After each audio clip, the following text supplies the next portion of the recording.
Welcome to Raw Conscious Talk Podcast. I'm your host, Tammy Cheney. Today's guest, I have Chad Foster. I'm so excited about this interview. I've heard his experience before. I've known Chad for a couple of years, and he has an incredibly powerful experience that he is going to share with you today. So we're going to go ahead, Chad, and you start wherever you'd like. If there's anything that you'd like to, if any type of introduction that you'd like to do for yourself, you can go ahead and start there, and then we'll go right into your experience. Sounds good.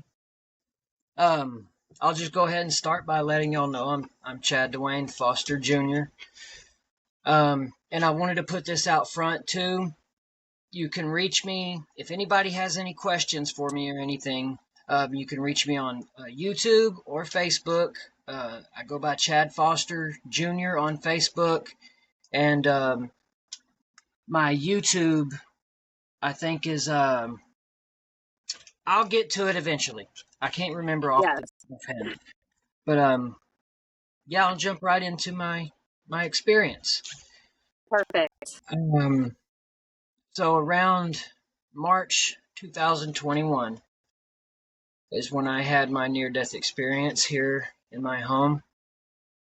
And I have never heard of near-death experiences, or out-of-body experiences, anything like that.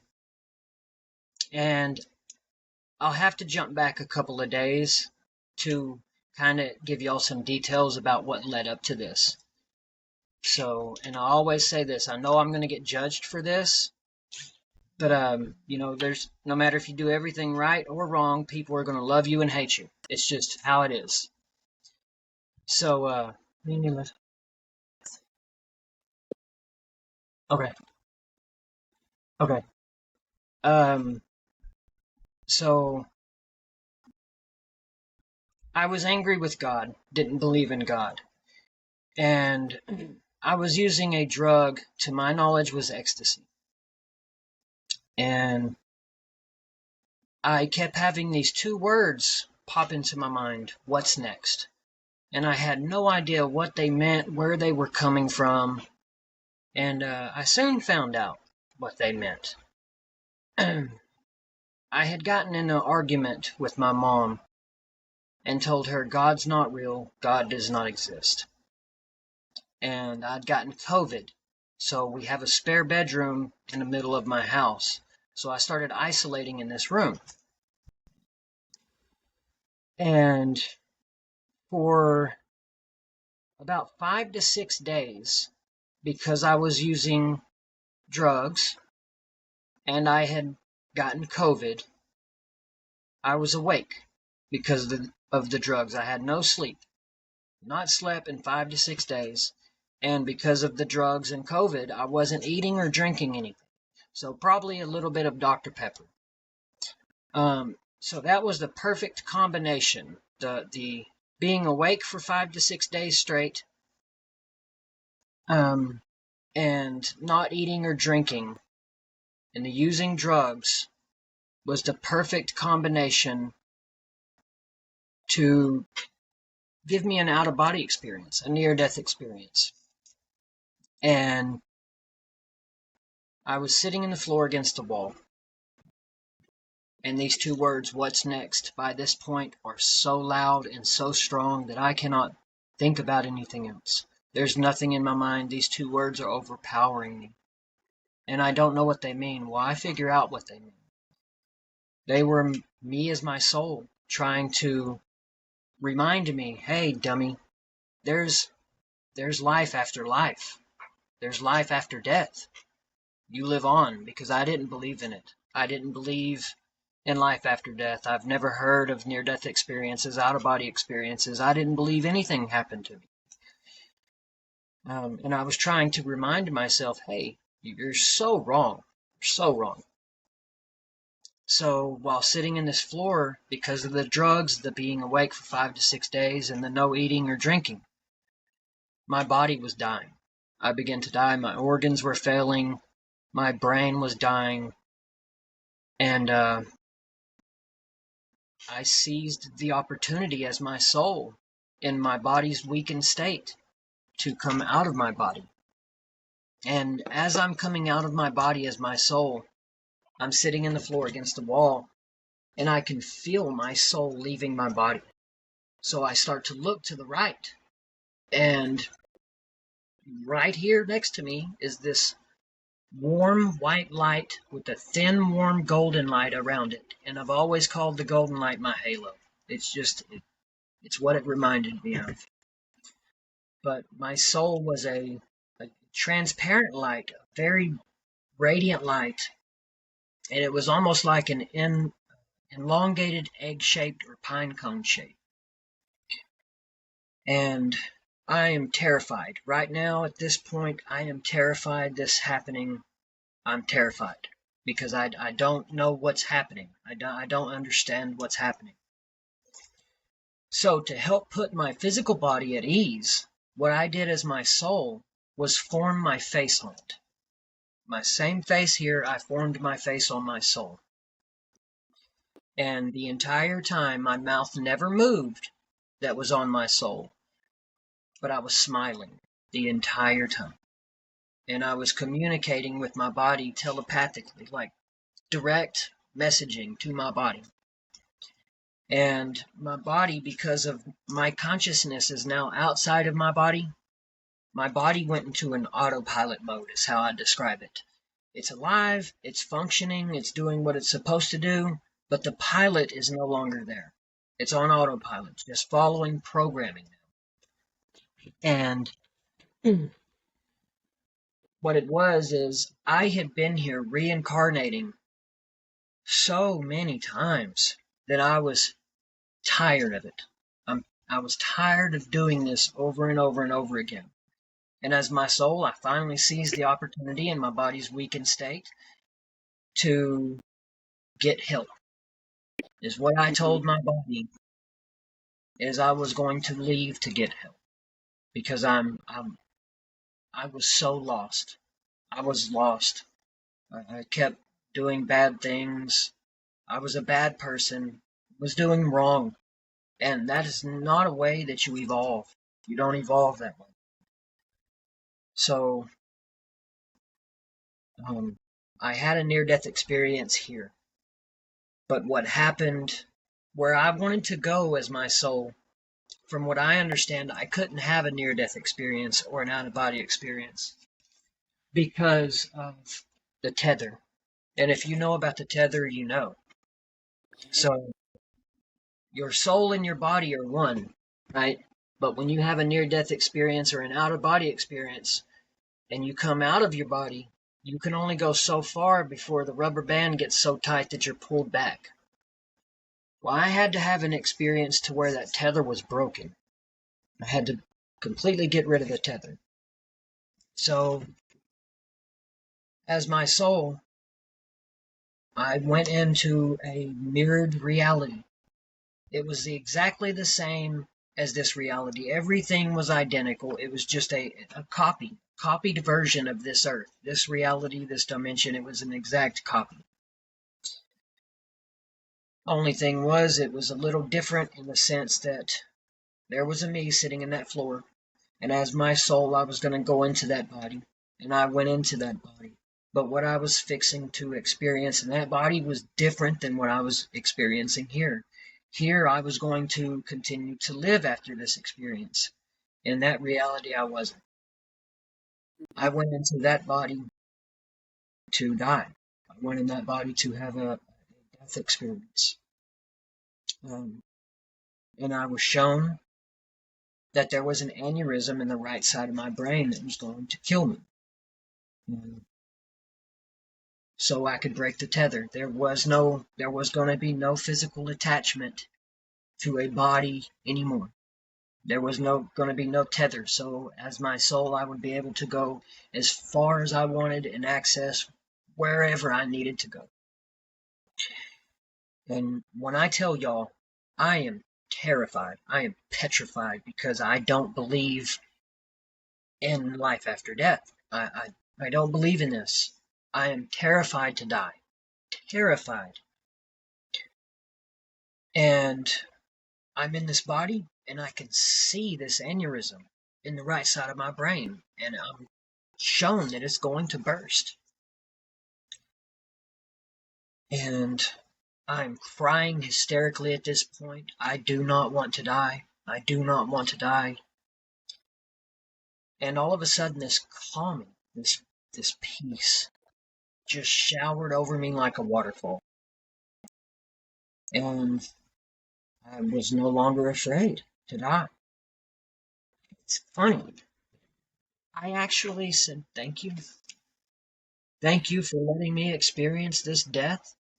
I'm so grateful that I was about to be able to experience death. I never thought that I would be grateful to die, thankful to die, but I was beyond ready at that point. And I was made aware that I had to say 2 words. I'm ready. And as soon as I said I'm ready, while I'm in this body, the aneurysm burst. I could feel it spread in my brain. I could hear.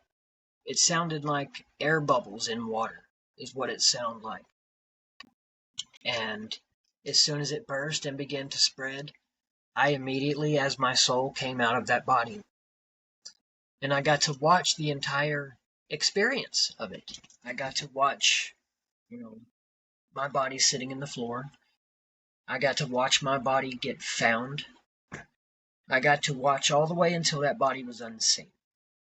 In that reality, I was buried in a graveyard, which is not how I want to. I don't want to be buried. I want to be cremated. But in that reality, things are different. They were a little bit different. And I guess I'd never told anybody that I wanted to be cremated, so they buried me. And so while watching all this, I also got to experience something else. I got to go into everyone who I've ever had contact with. I got to go into them and physically experience their emotions.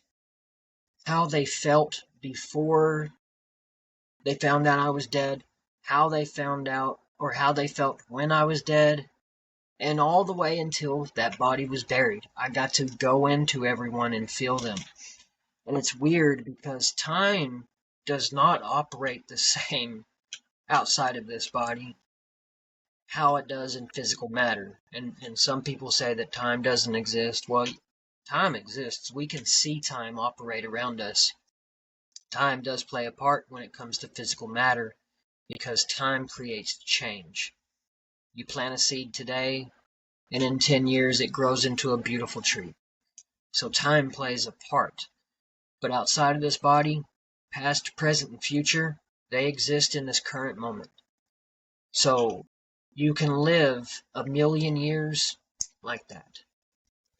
And so while doing this, going into everyone and experiencing their emotions, when I got into my son, I think he was 3 years old at the time, maybe 4, the sadness that he felt was a pure definition of sadness. And it broke me. And I said, I don't want to do this anymore. I don't want to feel how sad these people are. I don't want to feel it anymore. And And this was at your actual funeral, correct? this was at When they my were funeral.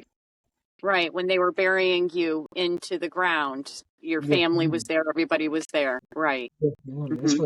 This was my funeral, something I had never thought, I knew it was going to happen one day, but I didn't think that I would get to witness my own funeral. I mean, how is that even possible? You're witnessing your funeral. I didn't think anything happened to you after you die, but here I am, more alive than I was when I was in a physical body. It was more real than real. How we describe these things that we're doing is real. It was more real outside of the body than it is being alive in physical matter. Okay. So yes, that was my funeral. And I didn't know it at the time, but at this time I was with somebody, um uh, another person, but I didn't see them until they was there the whole time, but at that time I didn't notice them. It wasn't until later that I realized that they was there. This entity, this person, this being was there with me the entire time I was going through this. But I just didn't realize it. And so it's pretty cool because I'm my soul in this body that just died. But I'm also my body sitting in this floor in this house. And also, my soul is still hovering in the air next to my body. So I'm in multiple different places at the exact same moment.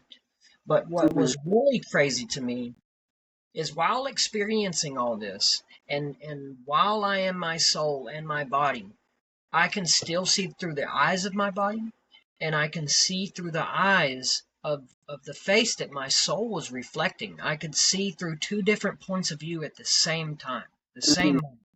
And I could see all this that I was experiencing in another reality where I was dead. I could see all these different points of view at the same time. That was kind of hard to wrap my mind around, considering I've never heard of this before. And how is it possible? I didn't understand it. But then once I died and I got to experience feeling people's emotions and I got to detach from a physical body, and now I'm more conscious of my soul floating to the right of me, I told my body, I'll be right back. It's going to be okay. I'll be right back. And now as my soul, I looked up at the ceiling and I flew straight through and I went up into space.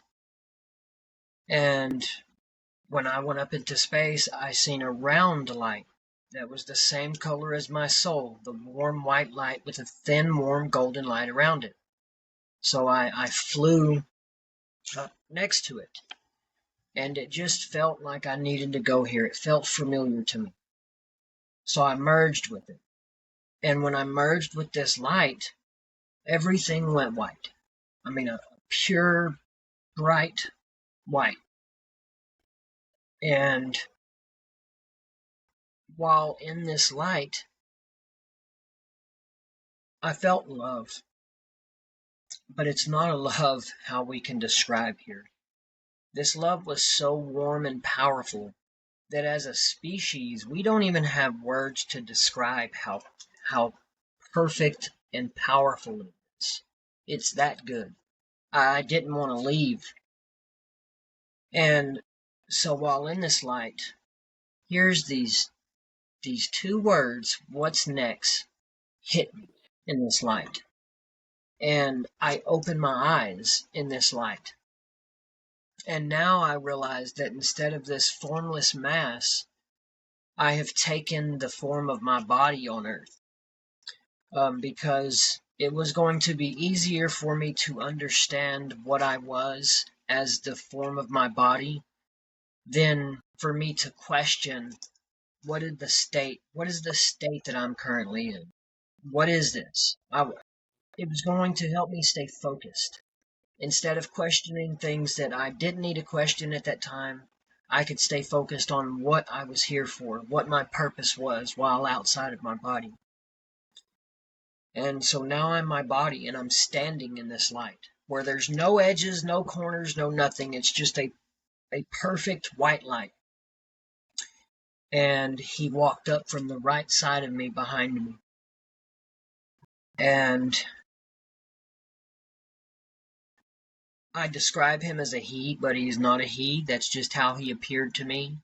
God appears to you according to your belief system. So when I seen him, long white hair, a long white beard, a cream-colored robe tied with rope and sandals. But when I seen him, I immediately knew that's God. Even though I Mhm. don't believe in you. I don't believe in you. But I know without a shadow of a doubt that's God. There's no questioning. And that's how God appears to you. God will appear to you according to your belief system. So you will not be confused with who you are encountering. You know without a shadow of a doubt, this is my God. This is my creator. So he's smiling the entire time. He never spoke a word to me, but he's communicating with me telepathically. And he reintroduced himself to me as God the creator of all creation. And he hugged me. And when he hugged me, I didn't want him to let go. And I still, to this day, every great now and again, I'll question, why me? Why was you so loving and accepting of me? When I didn't believe in you, I cursed you. I didn't believe you. I, I was so angry with you. But you're so loving towards me. I don't understand why. Why do you accept me? And from what I understand, is every soul is accepted. You're sent here to this earth, and some of us can remember parts of it, of being on the other side, but it's so hard here that God understands. If when you go through things and with your belief and you don't believe it, God understands. Very, very understanding, very loving, because God is here with us anyways. He created all of it, so he knows what we was going to go through. Just at us as our soul, as our egotistical individual selves, we think we're king. We think we're high and mighty, top shit. And that's just not how it is. But as we're in this light, me and God, we walk out of this light. And I can't express to you enough how we walked side by side. That was a big thing that I was shown in my experience, is the side by sideness. There's no I'm leading him, he's leading me. No, we walked side by side the entire time, and that signified to me and showed me that he's not going to let me fall and make mistakes alone. He's going to be there with me. He's not going to stop me from making the mistakes. But if I do something wrong, he's going to be there with me. And that's to explain to me, why didn't you help me, God? Well, no, I was there with you. You had to make the mistake yourself so you can learn from it. That's all it is to learn the experience. How would you ever know how to stand back up if you've never been knocked down? You didn't know you could keep going until you got knocked down. And now you've experienced it and you know how to get back up. You know how to keep going. So when we came out of this light, and now we're walking in space, which was really cool. Still don't understand how that was possible, but we were walking in space. And I seen the Earth. And I also seen pillars that were floating in space. Believe it or not, it's weird. But it looked just these tall, round pillars. And they were wrapped in what looked like black river stones, big stones that are, polished smooth. And in between the stones, where like mortar would be, it looked like magma. And I could hear screaming coming from inside these pillars. And I remember smiling, smirking, and side-eyeing God like, hey, what's in there? What's in there? I'm curious. I was curious. And God knew I was curious. And he told me, it's okay, you can look, telepathically. So it's pretty cool what you're able to do outside of the body. You're able to, I can't tell if I shrunk down or I increased my vision. I'm not really sure. But whether I shrunk down or increased my vision like a microscope, and I shrunk and went in between these stones through the mortar. And when I went into it, inside this round pillar opened up into a world. And I remember it being like smoky red. And now there's two cliffs on each side. There's two cliffs on each side of this like valley. And there's a man on one side and a woman on the other. And I'm pretty sure the man was pacing back and forth with his head down. And the woman is sitting with her head down and she's rocking back and forth. And I asked God, I said, what's wrong with them? What are they doing? And he told me that is their hell. They created a hell for themselves. There was something in the life that they lived that traumatized them so much that when they died, they took it with them into the afterlife. They could not make peace with it. They couldn't let it go. I'm not positive because I never asked that, but they were Wow. creating hell for themselves. That was hell. And God told me that they created this whole reality, this whole hellish experience that they were having.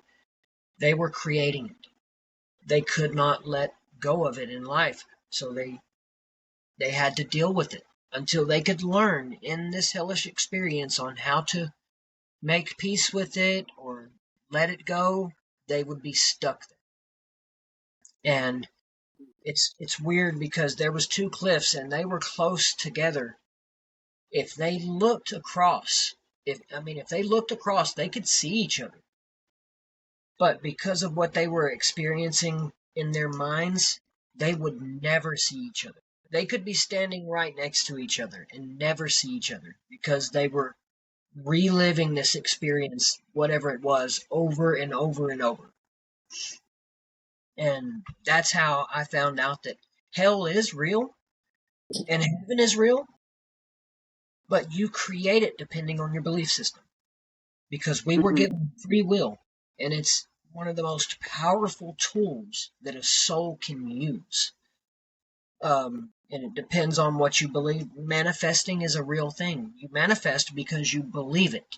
And because you believe it with your free will, you can accomplish it. You can do it.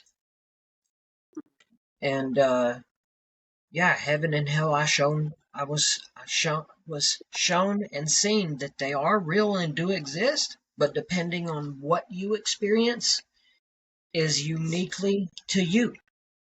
You created that heavenly experience or that hellish experience. And so that was the hell part in this pillar. So now we're back in space, me and God. And now there's it's like a railing, like a railing you see on a back balcony. And we're standing on it in space. And I'm leaning over the rail looking at Earth. And I did a life review, but it was so quick that it really just showed me my life. It was just a playthrough of my life, the good things and the bad things. But the life review wasn't my main focus while I was there. It wasn't what I needed to learn. It wasn't what I needed to bring back with me. It was just part of the near-death experience and the transition from physical incarnation into the spiritual world. It's just something you go through. So while standing on this railing, some people say they're forced to come here. Some people say they want to go back or they want to stay and they don't get that opportunity. Well, I came to a mutual agreement with God that I was going to come back here and tell this story. Tell a story about God and about life after death. I wanted to come back. As beautiful and as magical as everything is on the other side, I wanted to come back to teach about God, to talk Mm-hmm. about God, tell people, yes, the afterlife is real. No, the physical death of your body is not all that there is. You can live on. But I was also shown that if you believe in nothing happens to you after you die, because you have free will, God will allow you to experience that. Because even after the body dies, guess what? Your free will doesn't die with your body. You still have free will after you leave this physical body. So, you believe in nothing will happen to you? God loves you so much that he will allow you to experience it. Why? Because that's what you believed happened to you after you die. But nevertheless, there's a tomorrow, even in the afterlife. So once you experience nothingness, you'll experience something else. You'll get past it. And so, oh man, this experience, it only happened in a matter of anywhere from 15 to 30 minutes is how long this experience happened. But I was shown that I was outside of my body for hundreds of millions of years. Hundreds of millions of years passed from the time I left my body until the time I came back to it. And I was also, at the time, I wasn't sure what it was. But now I know that I was also shown my first physical body's incarnation. And I was an actual long-necked dinosaur, believe it or not. My first physical body incarnation was a long-necked dinosaur, and God allowed me to see it. It was a still picture, but it was alive. So I got to see a picture of this beautiful landscape with the sunset, and there was a long-necked dinosaur standing there, and I am standing to the right side of it with my hand on the right rear hip. And that's how I knew. I didn't know at the time, but now I know that that was my first body's physical incarnation. And that was so amazing. And that also showed me that I have been incarnating into physical matter for hundreds of millions of years. No wonder me as my soul seized this opportunity to leave the body to get this help so I could evolve finally and not have to come back and do this over and over and over again. No wonder I was tired of doing this, because it's hard being here. It is hard. And that's pretty much my near-death experience. Let me make So now, sure. you had an experience with these alien beings. Yes, yes. That was right after my near-death experience. Right when I came back into my body, and I'm like, okay, am I here? That was then.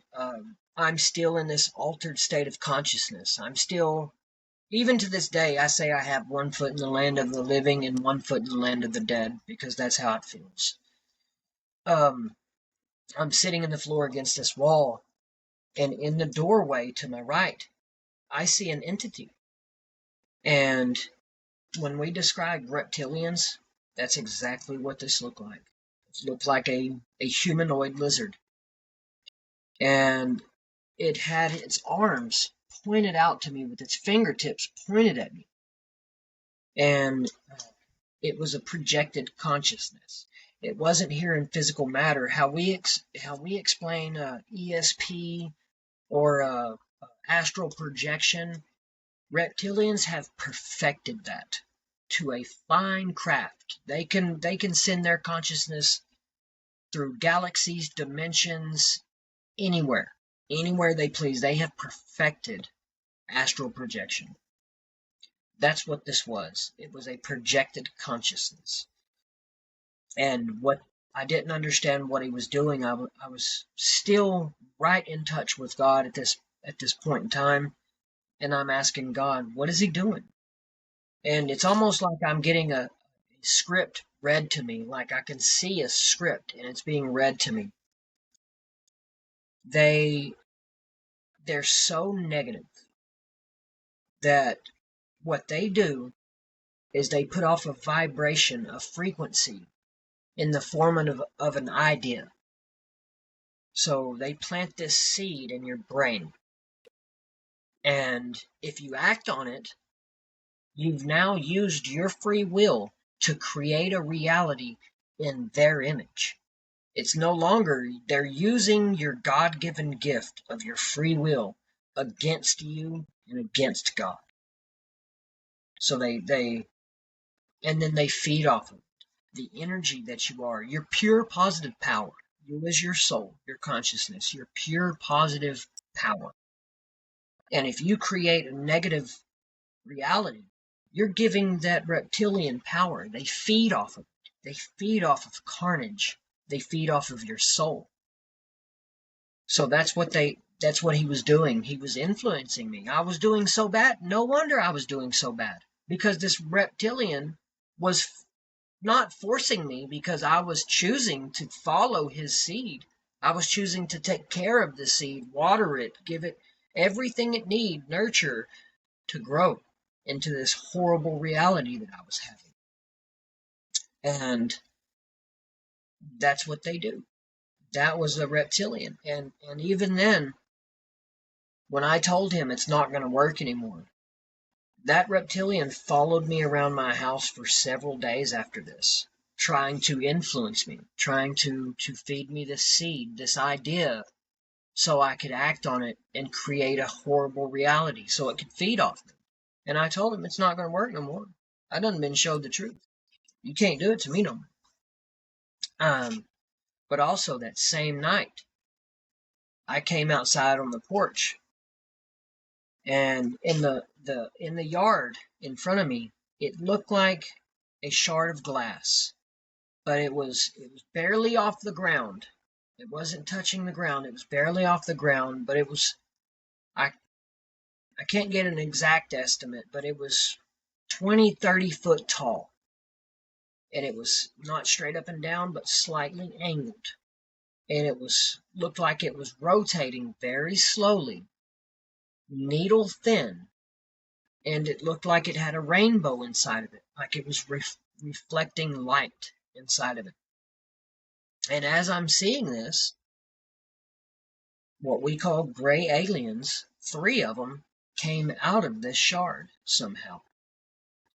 And it appeared to, I want you to go back to the shards of glass and the 3 beings that I don't want to lose that, because I think that's really important. Yes, ma'am. That you had that experience. I do too. It was amazing. Yeah. Okay. Go ahead. Okay. So there was these 3, what we know as little grays, that at least that's what they appeared to be, came out of this shard, and they were talking to each other, but their mouths weren't moving. They were talking to each other telepathically. But what was so crazy to me, and I still don't understand how it's possible. It's mentioned in the Bible that when one becomes truly enlightened, no matter what language somebody speaks, you'll be able to understand it. These little grays were not speaking English at all, but I heard them speaking English. So how that happened, I don't understand. But they were speaking English. I heard them. And one of them seen me, looked right at me. And as soon as he looked at me, I'm looking right in his eyes, and he knew that I could see him. And he told the other ones, hey, he can see us.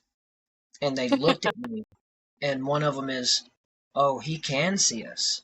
And they went back into that shard.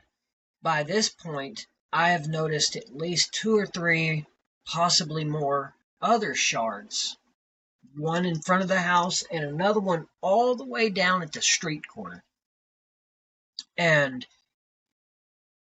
anywhere from 2 to 3 gray aliens would come out of these other shards, and they would look directly at me. They knew where I was. They would look directly at me and be like, oh, he can see us. and they would go back into that shard. So it's almost like when they would go back into the shard, wherever it was, they were telling other ones, hey, come check this dude out. He can see us. Because normally these things are always around us. That's what I found out. They're always there. There's spacecraft. Everything is always in the sky. But if you don't match that frequency or that vibration, or you're just not ready for it, you won't see it. You can have two people standing side by side looking at the same part of sky, but one see a craft and the other one won't. And there's a reason for that, because whoever doesn't see it, you're not ready to see it. Or it's not allowing you to see it. So they're always there. They operate in a plane, a frequency, a vibration that as a human, our brains cannot filter yet, unless you can manipulate your brain, because you can. There's ways to do it. Mm-hmm. But yeah, when I seen the reptilian, I only seen one of those during my experience, but the grays, I seen multiple of those. Mm-hmm. That was just mind blowing, because I've always wanted to believe in aliens, never seen anything, but after this experience, I know for a fact that they are real and do exist. Mm-hmm. At least that's what I believe. But So yeah, now, I'm gonna, because I really want to talk about where you are right now in your life and where this has brought you. I want you to go into detail about where you are, what you're doing, and what your mission is at this point. But I'm gonna ask you a few questions. I'm yes, gonna ma'am. go backwards. So now, um, do you think that it is possible that you really did have an aneurysm and died, and you saw that happen, and it really happened, Oh, but absolutely. because you came back into the space that you're in now, Mhm. somehow you were healed from it, and it didn't any longer, I guess, exist in this realm? Yes, that is very possible. Um, I have now, for a while now, come to the realization. I study religions first. I'm not religious. I study religions because I believe all of them have a piece to the puzzle, but they don't have the puzzle in whole. Mhm. So I study them and I see connections in all of them. Christianity was a massive or a religion that a majority of my experience fit with. It fit Mhm. with Christianity. I'm not religious because God told me that it is possible that religion creates division between people. You have two different people that have two different religious backgrounds, and if they get in the same room and start to talk about God, my God's the true God. No, my God's the true God. My religion's they will not come together, work together, and love each other and be nice to each other just because of their religious beliefs. So I Mhm. won't. I'm not religious, and I can't do it. But as Mhm. far as I have come to the realization that nothing is impossible. I will Mhm. never tell anybody they're wrong, or whatever you believe in is impossible, because I do not believe that. And it says in the Bible, with man this is impossible, but with God nothing is impossible. So I Right. believe that could have happened. It did happen, but it could have been here in this reality. But Mhm. because I went through that experience in a different reality, it's possible Mhm. that I was healed here. It's very Right. So now, okay, when you were at your own funeral, Mhm. were you in a setting where you were actually at, like, say, the graveyard place with the casket and your body was inside the casket? Was it a scenery set up like that? Yes. I mean, it was just like your typical funeral setting. All the families around, the casket's there, Mhm, the hole is dug, but mhm. I'm a Was the spectator. casket opened? Was it open? Did you see your body in the casket? I never got to see my body. Mhm, After I came out of my body when I had the aneurysm, I got to see my body do what's called a death stretch, where your body stretches out. And I got to see my body get found. But after that, I never seen my body again. Um, and this whole experience that you're experiencing, maybe excluding the alien experience, you were in that room where you were isolating yourself because of COVID the exactly. whole I was time. sitting on the floor against the wall the entire time. Hmm. And you had spent the whole week, or at least 4 or 5 days, where you were constantly medicating yourself with basically street drugs, and Yes,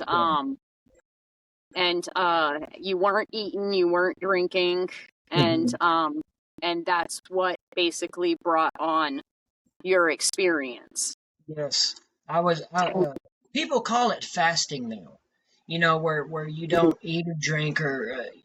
Well, I mhm, had no idea. I didn't know that was an actual thing, and I was shown that the trio, the combination of the not eating and drinking, but also the staying awake for the entire 5 to 6 days with no sleep was the mhm, perfect combination mhm, to have this experience.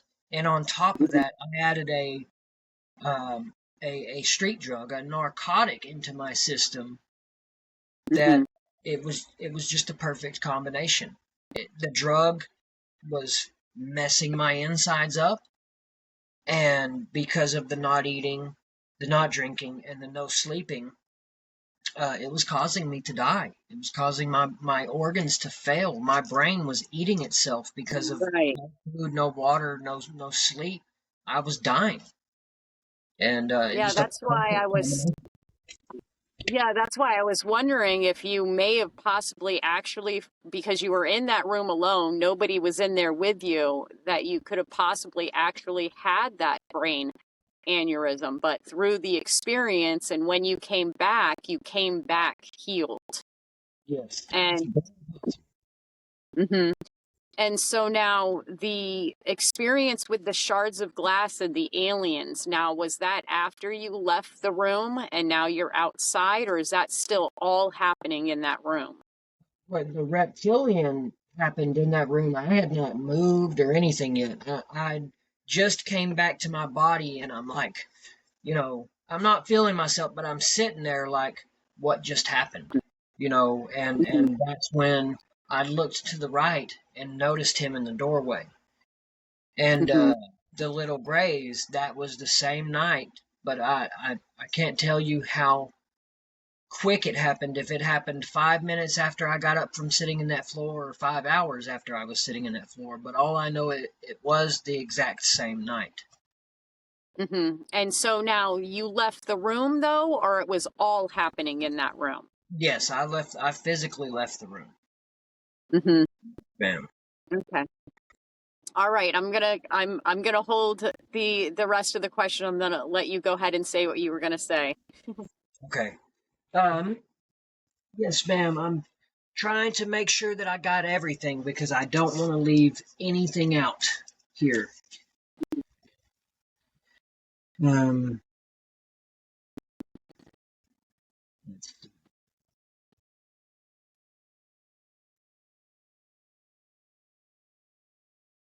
yeah, I'm thinking that was it. That was I do want to mention. I want to say something I noticed about the robe that God was wearing, because this was Yes, the I most I want to. amazing thing. Um, so you're able to some of this stuff I still can't. I don't know how it works, but I can explain it. You're able to zoom in with your eyes like a microscope. It's weird, but it's very cool.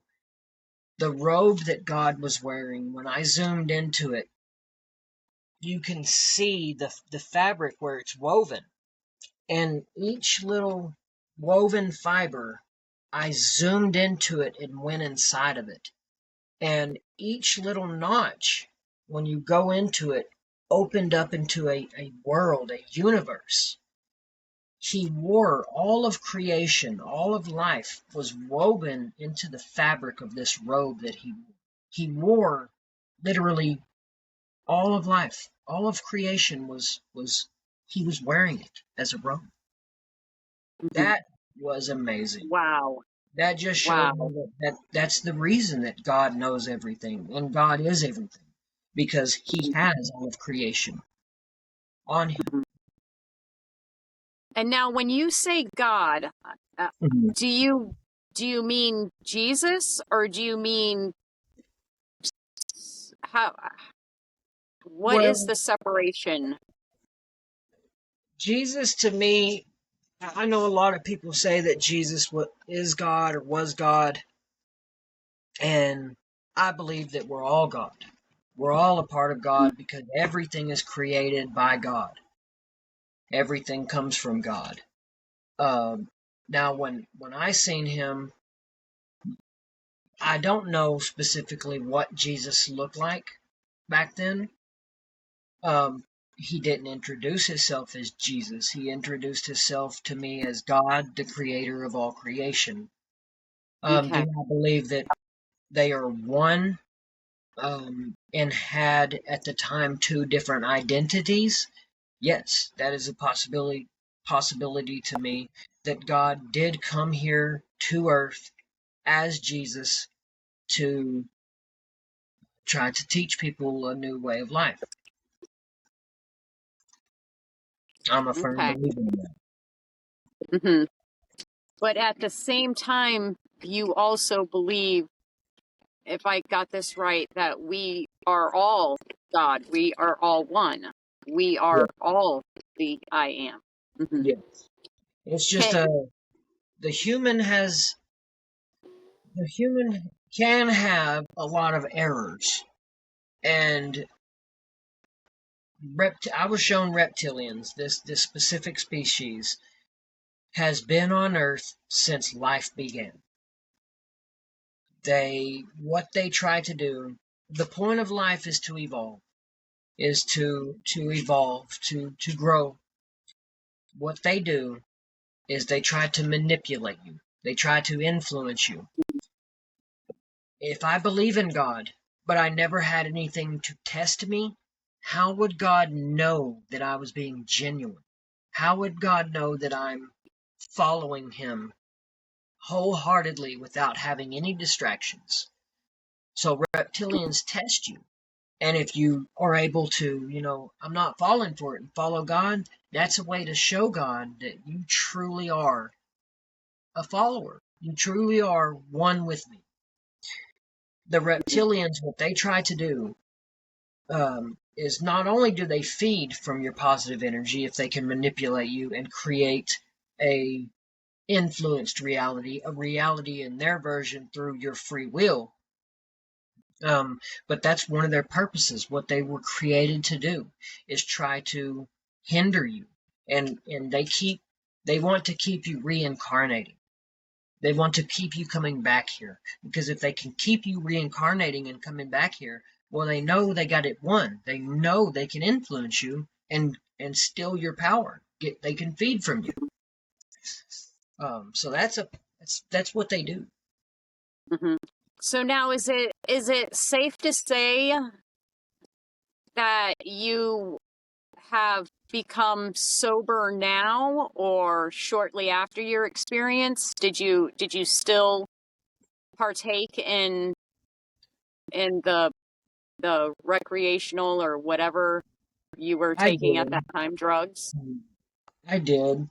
And I know a lot of people view drugs bad. I mean, drugs have a bad name. Hmm. Um, but to me, I use this all the time when I talk to people. If you had a world full of drugs but no people, there would be no wrong. If you had a world full of guns but no people, there would be no gun violence. You have people that are functioning alcoholics, functioning drug addicts. They take a drug or drink alcohol. They go to work, their bills are paid, their kids are taken care of. They do everything like they're supposed to. They just use drugs or drink alcohol. Not everybody goes out and uses a firearm to do something wrong. Some people go out and use that firearm to put food in their freezer to feed their families. It's all a choice at the end of the day. No matter if you do use drugs or not, I continued to use drugs after my experience because they helped me stay focused. They helped me manipulate my body to stay awake and concentrate when normally I wouldn't be able to. Because I had a lot of people reaching out to me after was starting to openly talk about my experience. So I was using drugs. I had a regular 9 to 5, 5 day a week job. I did construction. I still do construction. And I was using these drugs to keep me awake. So I would be able to go to work every day, work, build houses, and then come home and talk to people. Mm-hmm. So So are you still doing drugs, or have no, you no, I'm eventually not weaned cooking. yourself off? And how long have you been clean now since that experience? Oh, it's been several years. Mm-hmm. It's been a couple of years, at least 2, maybe 2.5, 3 years. Mm-hmm. Okay. And so now I've got to see you since I've met you personally. I have got to see you grow tremendously. And even the first time I saw you speak your experience, you literally looked like you were a deer in the headlights. You were so scared to talk about it, and you have just blossomed.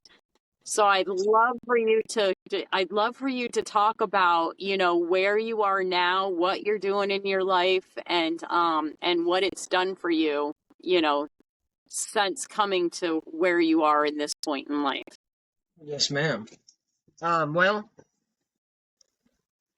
I still do construction. I've done that, was doing that before my experience, and I still do it after. I mean, Jesus was a carpenter. So, hey, I like building houses. I've been doing it going on about a decade now. I enjoy it. I complain about the hot and the cold, but I enjoy it. Um, and as far as I make content, whether on TikTok, Facebook, or YouTube, where I talk about my experience. And absolutely, when I first made my first video, I was terrified. Even though it was just a camera, I felt like you say, a deer in the headlights. Like I'm standing in front of an auditorium full of people and I'm in my underwear.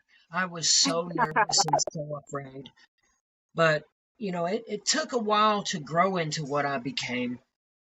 But and most definitely I was so afraid of being judged by people was gonna say, you know, you were just high, you didn't experience that, or you're a liar, or you're just a druggie, you know.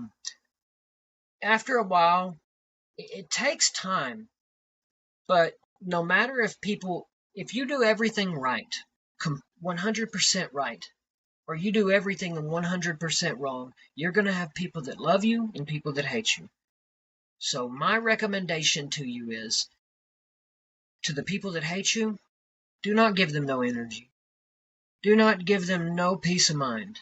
Let them hate you. If that's what they want to do, let them hate you. The people that love you and support you and show you kindness, that's who you need to pay attention to. That's who you need to have in your life. Mhm. Don't pay attention to the haters, because you're going to have haters regardless, no matter what you do. And yeah, it's hard at times. You think after having this amazing spiritual experience, near-death experience, that things would have been better, they got a lot worse. A Hmm. lot worse. As far as I had way more questions um, than I had answers to. And life is just hard sometimes. It's hard. And, financially, things have struggled. Emotionally, I've struggled.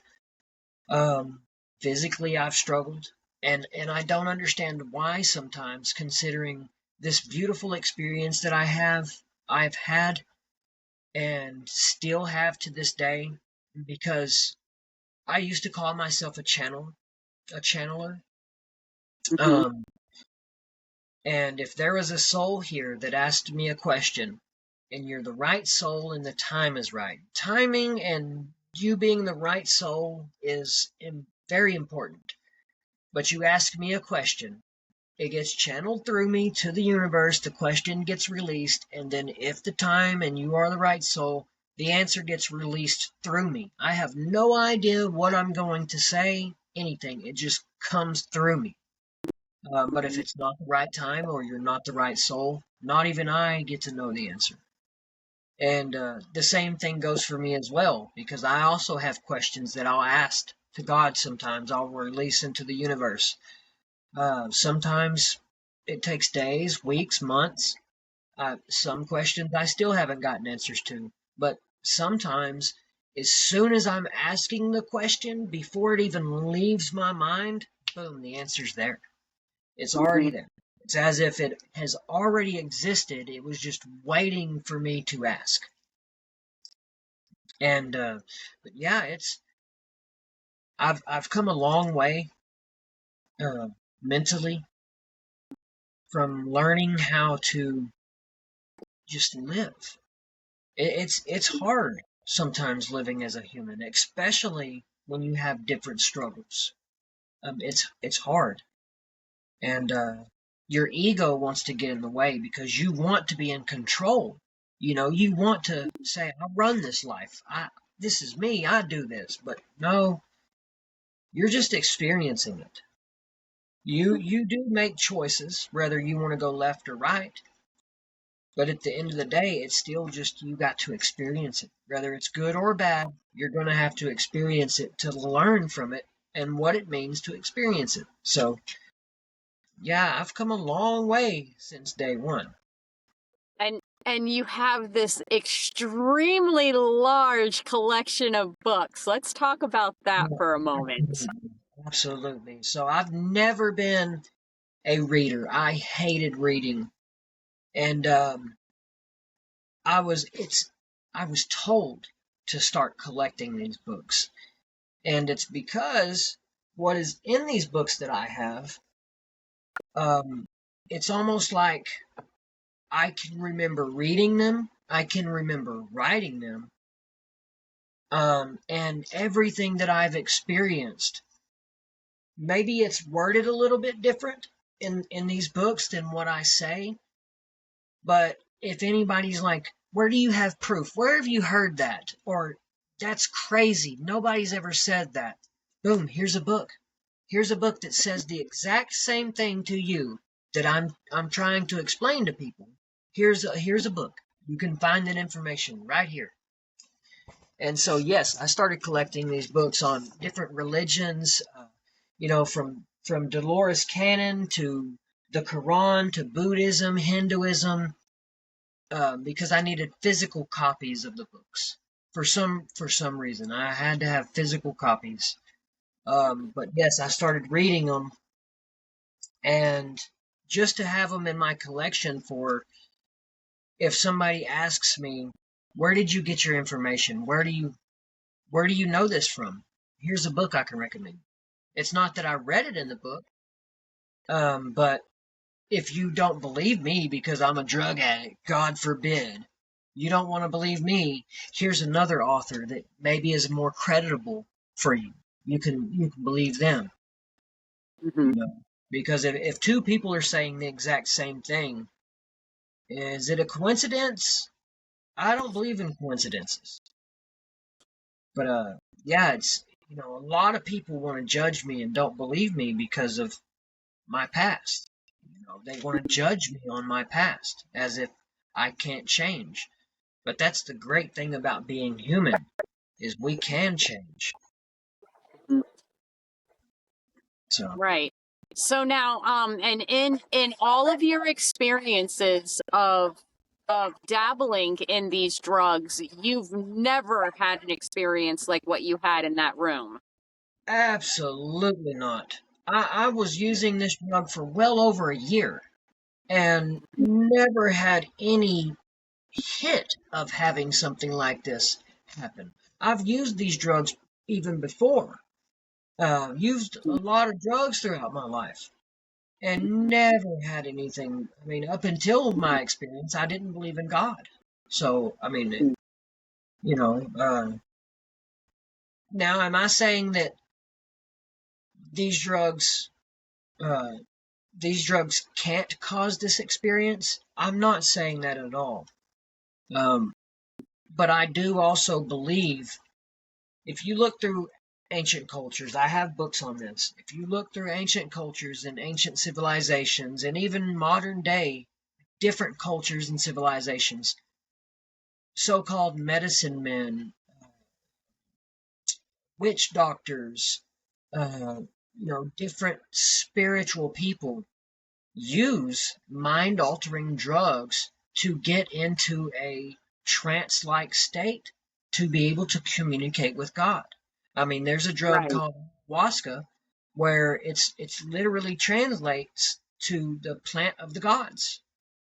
Right. Because it makes you, to me, drugs make you more susceptible to things that normally you can't see, hear, touch, feel. It opens you up to the spirit world. Hmm. Hmm. Okay, so we're going to go ahead and start wrapping this up, but I would really like for you to tell the guest where they can find you because you have a lot of fantastic content that you put out now, Yes, and ma'am.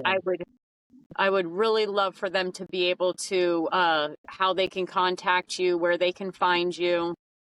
Absolutely. So on Facebook, you can reach me on Facebook. I will be on there. I'm on there all the time. Um, I'm trying to get to it right now. You can reach out to me on YouTube. I go by The Walking Prophet on YouTube. TikTok is the same thing. I'm on TikTok quite a bit. I go by The Walking Prophet on TikTok. Um, and on Facebook, if I can get it to pull up, I go by, come on, now. Facebook is Chad Foster Jr. That is my Facebook. You can reach out to me Okay. um, anytime. It doesn't matter, night or day. If you have any questions, keep in mind there are a lot of people that ask me questions. And I do, like I say, I have a family, I have a regular 9 to 5 job, so I do get caught up.